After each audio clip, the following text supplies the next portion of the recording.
ममता की बहू शुचि हर बात पर चिक-चिक करती, जो ममता को बिल्कुल अच्छा नहीं लगता। बहू, तेरे में कोई कमी नहीं है, सारा काम भी तू बहुत अच्छे से करती है, लेकिन ये तेरी जो जबान है ना, बड़ी कैंची की तरह चलती रहती है, जो तेरा सारा काम बिगाड़ कर रख देती है। वाह जी वाह, मतलब आप लोगों को बेजुबान बहू चाहिए थी, जो न बोले न बात करे, और आप लोग बस जुल्म ढाते रहे। तभी वहां क्षितिज आ जाता है। अरे, ऐसा क्या जुल्म हो रहा है तुम्हारे ऊपर? माँ सही कह रही है, मैं खुद तुम्हारी चलती जुबान से परेशान हो गया हूं। अब तो शुचि का पारा 7वें आसमान पहुंच जाता है। वाह जी वाह, अब आप भी! क्या नहीं किया मैंने आपके लिए, अपना सब कुछ दांव पर लगा दिया, लेकिन आप भी अपनी माँ की जुबान बोलने लगे। अरे यार, कैसी बात बोल रही हो? माँ की जबान, बीवी की जबान? अरे मेरी तो कोई जुबान है ही नहीं जैसे। देखो शुचि, माँ से बुरा व्यवहार मैं पसंद नहीं करूंगा। अब क्या था, माँ के सामने अपनी हुकूमत कम होती देख शुचि को माँ से नफरत होने लगती है। अगले दिन शुचि माँ के कमरे में जाती है। माँ, ये लीजिए गर्म पानी। पानी रखकर वो चली जाती है, लेकिन जैसे ही माँ गरारा करने लगती है, हाय रे, मैं तो जल गई। अरे पानी इतना गर्म क्यों दिया शुचि? मेरा तो पूरा का पूरा मुंह ही जल गया। वाह, मजा आ गया। लग रहा है गर्म पानी ने अपना काम कर दिया। अब और लगो ना मेरे मुंह। शुचि, माँ के चिल्लाने की आवाज आ रही है, और तुम कैसी हो कि जाती भी नहीं, देखती भी नहीं कि माँ को क्या हो गया। आवाज तो आपको भी आ रही है, जा तो आप भी सकते हैं, लेकिन नहीं, शुचि ने तो जैसे सारे काम का कॉन्ट्रैक्ट साइन कर लिया है तुम्हारे परिवार से।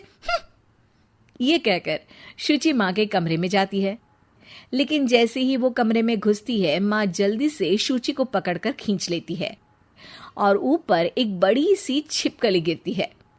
शुचि छिपकली देखकर डर जाती है।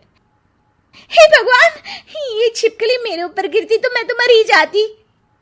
हाँ बेटा, मैं जानती हूँ कि तू छिपकली से डरती है, और समय पर मेरी नजर पड़ गई, ऐसे मेरा मुंह जल गया है। प्लीज कुछ कर, रहा नहीं जा रहा है। शुचि को अपने किए पर पछतावा होता है और भागकर सास को बर्फ देती है।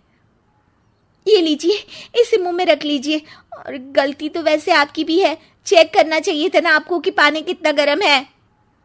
अरे 7 साल हो गए तेरी शादी को, तब तो चेक नहीं किया, अब क्यों करूं? वाह जी वाह, यहाँ भी मेरी ही गलती है। अरे इंसान हूँ, मशीन नहीं जो हमेशा सही रहूं। अच्छा, आज मैं दोपहर में सहेल के घर जा रही हूँ, अभी से बता देती हूँ। अरे हाँ हाँ, जाना, मैंने कब मना किया है? पता है नहीं किया, लेकिन बच्चे? हाँ हाँ, जैसे तू हमेशा बच्चों को साथ लेकर जाती है, मैं देख लूंगी ना। शुचि तैयार होकर सहेली के घर जाती है। अरे वाह शुचि, तेरी ड्रेस तो बहुत अच्छी है, तू ऐसे कपड़े पहन कर निकलती है तो तेरी सास कुछ नहीं कहती क्या? दूसरी सहेली बच्चा संभालते हुए कहती है। अरे शुचि, सही है, तू एंजॉय भी कर लेती है लाइफ को, और बच्चा सास देख लेती है, तेरे तो मजे हैं भाई, मजे। अरे मजे कैसे, जब वो बोलती है ना तो बड़ा ही कड़वा बोलती है। रहने दे, अच्छा चल मैं जा रही हूँ, डिनर भी तो बनाना है ना। शुचि ये बोलकर वहां से चली जाती है।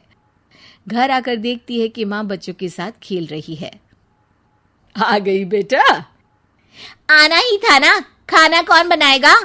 फिर रात होते ही सब चिल्लाने लगेंगे, खाना खाना, और फिर सबको मौका मिल जाएगा ना मुझे कहने का कि मैं सही हूं ही नहीं, खाना भी नहीं बनाती हूँ, और आप आप तो सबसे पहले बोलेंगी। अब सास को गुस्सा आ जाता है।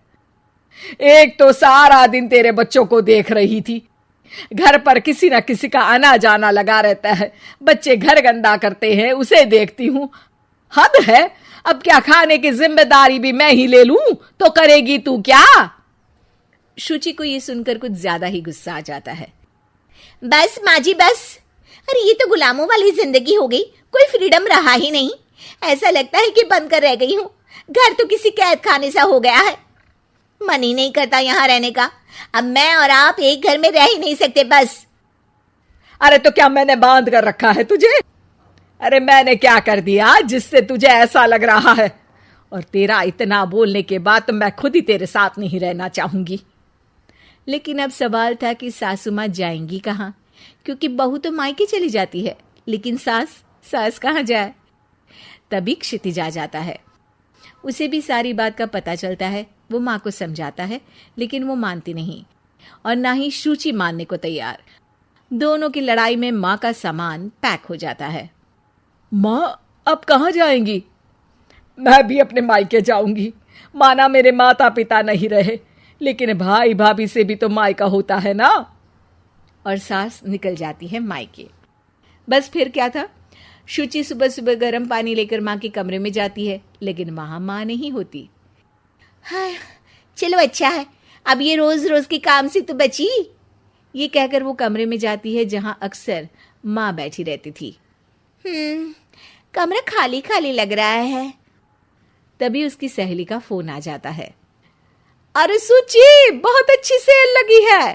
कौड़ियों के दाम में ब्रांडेड कपड़े, जूते और बैग मिल रहे हैं। चलो ना चलते हैं। वाह रे वाह, ठीक है मैं आती हूँ।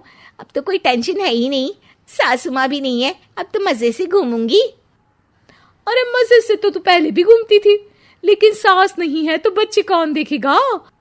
और तुझे तो पता है ना, मॉल्स में बच्चों की एंट्री बैन है कोरोना के कारण। अरे तो फिर कैसे आऊंगी मैं?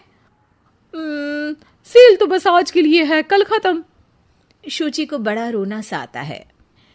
फिर वो जब दिन में खाना खाने बैठती है, वो भी अकेले अकेले तो कोई खाना भी नहीं खाया जाता।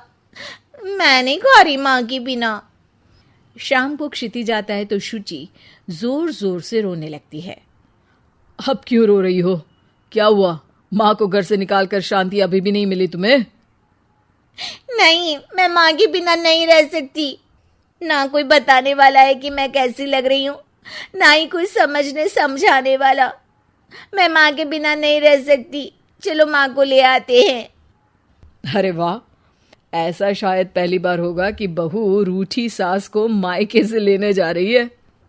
दोनों सास को लेकर घर आते हैं और अगले दिन से